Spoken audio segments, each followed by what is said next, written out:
Os que a Galicia pereceron viron, os que as súas coitas con dor choraron, os que sempre por ela combatiron e por seu nome e gloria traballaron. O periodismo, en fin, dista garrida e nobre terra, a quen eu quero tanto, vai entusiasta saudando a vida do seu novo porvir, do seu adianto.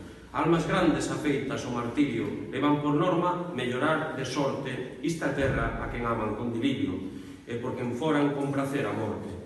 Traballan con afán de noite e día e sin verse xamais recompensados.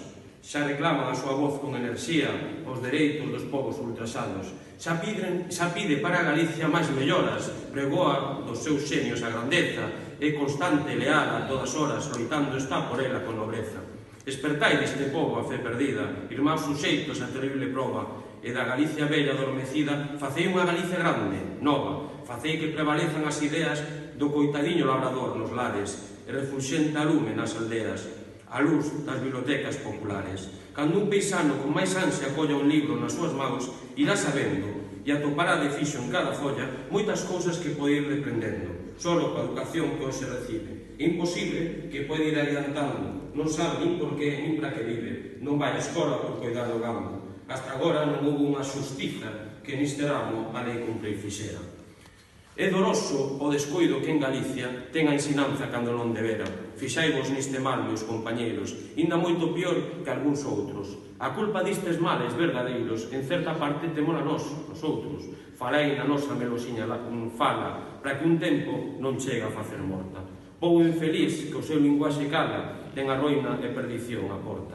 Falai gallego, pois non é mancilla, en Lugo, en Ourense, en Pontevedra, na Coruña, cal castellano falan en Castilla e como catalán en Cataluña.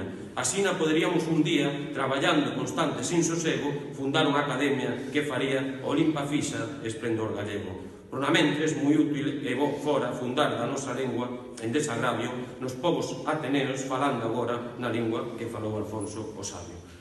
Isto xa me gustaría escribirlo a min, a Xurxo Salgado, director do Galicia Confidencial, escribiu o señor Valentín Lamas Carvajal, 1876, Cartas aos gallegos.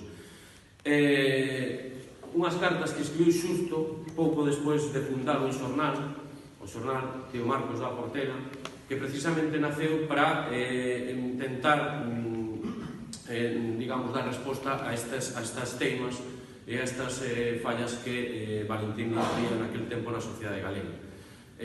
Un xornal que fora para e por as clases populares, as clases máis desfavorecidas, e eu creo que precisamente os xornalistas e o xornalismo debe estar precisamente a dar voz àqueles a que ninguén lle dá voz. 141 anos despois, desgraciadamente, estamos aquí e estamos falando do mismo, non? Estamos falando de educación, estamos falando de xustiza, estamos falando de xornalismo e estamos falando da lingua. A ver se é posible, como decía a nosa querida Rosalía, que entre todos os que estemos aquí acariñemos un poquinho máis a nosa lingua, acariñemos máis o noso xornalismo en galego, para que algún día teñamos 1000 primaveiras en galego, non teñamos que esperar outros 141 anos para ver como a nosa lingua morre. Veña, moitas gracias.